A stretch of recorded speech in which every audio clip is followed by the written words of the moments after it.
कहानी एक ऐसे राजनेता की जो अपने जीवन में 3 बार एक प्रदेश का मुख्यमंत्री बना, लेकिन कुर्सी पर बस 10 दिनों के लिए बैठ पाया। जिसे केंद्र की सरकार में यूनियन कोल मिनिस्टर बनने की जिम्मेदारी मिली, लेकिन उसके तत्काल बाद कोर्ट ने उम्र कैद की सजा सुना दी। आज के वीडियो में कहानी दिशोम गुरु शिबू सोरेन की। ये कहानी मेरे लिए इसलिए भी खास है क्योंकि आज जिस शहर रामगढ़ में शिबू सोरेन की आखिरी यात्रा निकल रही है, मेरी चढ़े ब्यूसी रामगढ़ से जुड़ी। शिबू सोरेन की कहानी आंकड़ों की कहानी नहीं है। शिबू सोरेन की कहानी संघर्ष की कहानी है। शिबू सोरेन की कहानी जीवटता की कहानी है। शिबू सोरेन की कहानी लड़कर जीतने की कहानी है।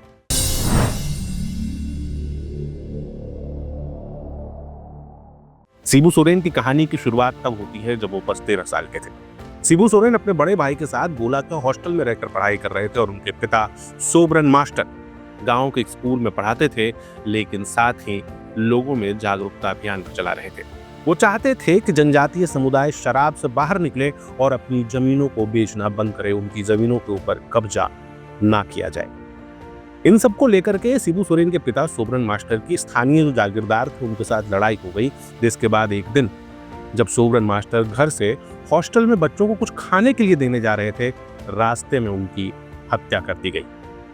ये वो दौर नहीं था, फोन नहीं चलते थे उस समय। घर वाले सोच रहे थे कि सोबरन मास्टर गोला गए हैं और गोला में बैठे उनके बच्चे सोच रहे थे कि वो घर पे हैं। इन सब के बीच 2 दिन के बाद सोबरन मास्टर की लाश मिली।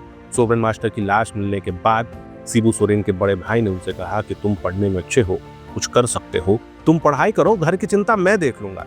उनका बड़ा भाई सब कुछ छोड़कर वापस अपने गांव जाता है और अपने पिता के अभियान को दोबारा शुरू करता है, लेकिन कुछ ही सालों के बाद शिबू सोरेन के बड़े भाई की भी हत्या कर दी जाती है, जिसके बाद शिबू सोरेन गांव वापस लौटते हैं और अपने पिता के काम को आगे बढ़ाते हैं। ये वो दौर था जब बोकारो में स्टील प्लांट्स लगने शुरू हुए थे, जिसके कारण स्थानीय गांव के लोगों को कहीं और भेजा जा रहा था, स्थानांतरित किया जा रहा था। उस समय सीपीआईएम के नेता वहां पर आंदोलन खड़ा करने की कोशिश कर रहे थे, गांव वालों को उनका अधिकार दिलवाने की कोशिश कर रहे थे। सीपीआईएम के लोग बहुत कोशिश कर रहे थे, लेकिन वो स्थानीय जनजातीय समुदाय, संथाल समुदाय के जो लोग थे, उनके साथ कनेक्ट नहीं कर पाए। ऐसे में उन्हें एक युवा मिलता है, एक ऐसा युवा जिसके बाल बेतरतीब थे, जिसका शरीर सूख कर काटा हुआ जा रहा था, लेकिन उसके पीछे एक नाम जुड़ा था, नाम उसके पिता का, सोबरन मास्टर का। जब शिबू सोरेन ने सीपीआईएम के नेताओं के साथ स्थानीय लोगों को समझाना शुरू किया, तो जो काम सीपीआईएम के नेता महीनों में नहीं कर पा रहे थे, शिबू सोरेन ने कुछ दिनों में कर दिया। यहाँ से शिबू सोरेन राजनीति में एक्टिव होते हैं और सीपीआईएम की टिकट से चुनाव भी लड़ते हैं, लेकिन पहला चुनाव हार जाते हैं। शिबू सोरेन की जीवटता की कहानी है। क्या हुआ कि एक बार उनके गांव में किसी एक व्यक्ति ने फर्जी कागज बनाकर गांव वालों के नाम पर लोन ले लिया। कुछ सालों के बाद अधिकारी लोन वसूलने के लिए पहुंचे तो लोगों को पता ही नहीं कि उनके नाम से लोन भी है। ऐसे में शिबू सोरेन ने कुछ लोगों को जमा किया और वो एसडीएम के कार्यालय गए शिकायत करने। लेकिन जो एसडीएम का चौकीदार था, उसने शिबू सोरेन को धक्का मारकर वहां से भगा दिया और एसडीएम से मिल गया। फिर शिबू सोरेन ने आरोपी को भरे बाजार से उठा लिया और जंगल में 3 दिन तक बांध के रखा। जो एसडीएम शिबू सोरेन से मिलने को तैयार नहीं था, वही एसडीएम पुलिस लेकर के जंगल में जाता है और एक स्थानीय कांग्रेस नेता के माध्यम से दोनों के बीच सुलह कराई जाती है। आरोपी अपने अपराध स्वीकार करता है और शिबू सोरेन पूरे गांव को कर्ज के जाल से बाहर निकाल लेते हैं। इसके बाद शिबू सोरेन की संघर्ष की कहानी शुरू होती है। लगातार गांव वालों के अधिकारों के लिए लड़ते हैं। एक दिन जब वो कहीं जा रहे थे तो देखते हैं कि एक जमीन जो कभी उनके पिता की हुआ करती थी, उस पर अब कोई और खेती कर रहा है। जब अपने चाचा से पूछते हैं तो बताते हैं कि ये वही है जिसने शायद उनके पिता की हत्या की है और उसके बाद जमीन पर कब्जा कर लिया है। यहाँ पर शिबू सोरेन एक नए अभियान की शुरुआत करते हैं, एक नए आंदोलन की शुरुआत करते हैं। शाम होते ही शिबू सोरेन पूरे गांव के युवाओं को एक जगह पर जमा कर लेते हैं और वहां पे उत्सव शुरू होता है। जैसे ही शाम ढलती है, सैकड़ों की संख्या में युवा खेत में उतरते हैं और सुबह पौ फटने से पहले 5 एकड़ के खेत की पूरी फसल काट ली जाती है। जिसके बाद ये न्यू नॉर्मल बन जाता है। आदिवासियों की हर वो जमीन जिस पर कब्जा किया गया था, उसके ऊपर शिबू सोरेन फसल काट कर ले जाना शुरू करते हैं। यहाँ से धीरे धीरे लोग शिबू सोरेन का नाम जानने लगते हैं और शिबू सोरेन की पहचान बन जाती है एक राजदूत मोटरसाइकिल। वो मोटरसाइकिल जिस पर बैठ के वो गांव गांव घूमा करते थे और लोगों की समस्याओं को सुनते थे। एक दिन नदी उफान पर थी।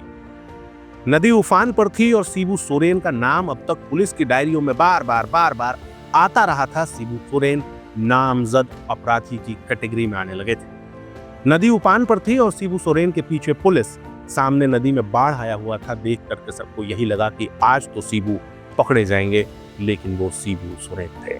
शिबू सोरेन ने पूरी ताकत के साथ, पूरी तेजी के साथ अपनी राजदूत मोटरसाइकिल नदी में कुदा दी और तैर करके दूसरी तरफ भी निकल गए। स्थानीय लोगों ने समझा कि जरूर ये कोई ऐसा व्यक्ति है जिसे ईश्वर ने स्वयं भेजा है, और शिबू सोरेन के साथ नाम जुड़ता है दिशोम गुरु का। दिशोम गुरु यानी दुनिया का गुरु।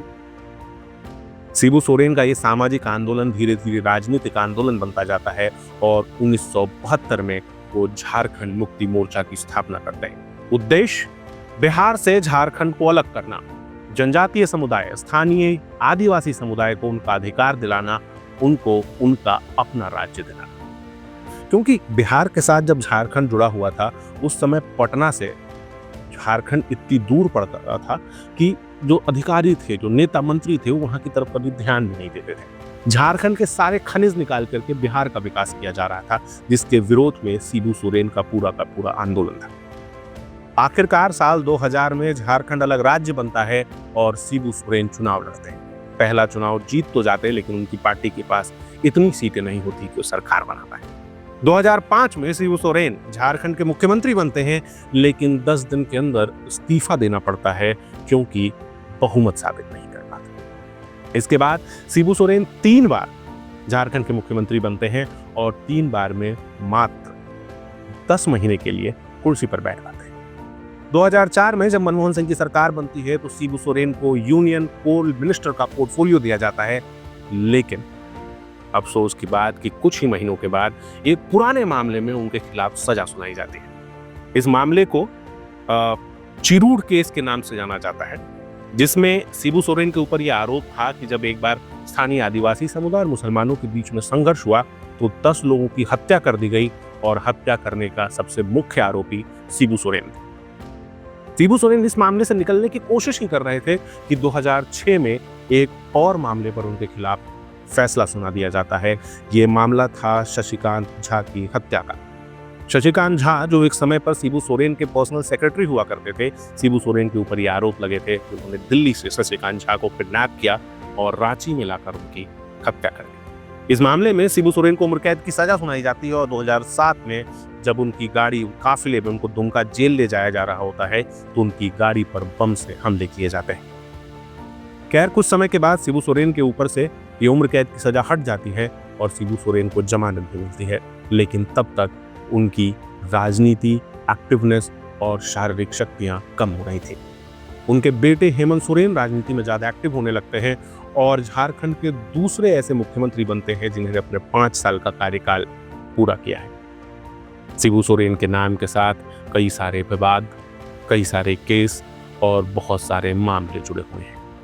कुछ मामले भ्रष्टाचार के भी हैं, हत्या के, अपहरण के भी, लेकिन आज 81 साल की उम्र में जब शिबू सोरेन ने अपनी आखिरी सांस ली है तो कोई भी व्यक्ति कह सकता है कि झारखंड की राजनीति में सबसे बड़ा नाम शिबू सोरेन का है। देश के प्रधानमंत्री हों या देश के राष्ट्रपति, सभी शिबू सोरेन को आखिरी विदाई दे रहे हैं और राज्य की आंखें नम हैं। लगातार जुड़े रहने के लिए आयुक्त को सब्सक्राइब जरूर करें।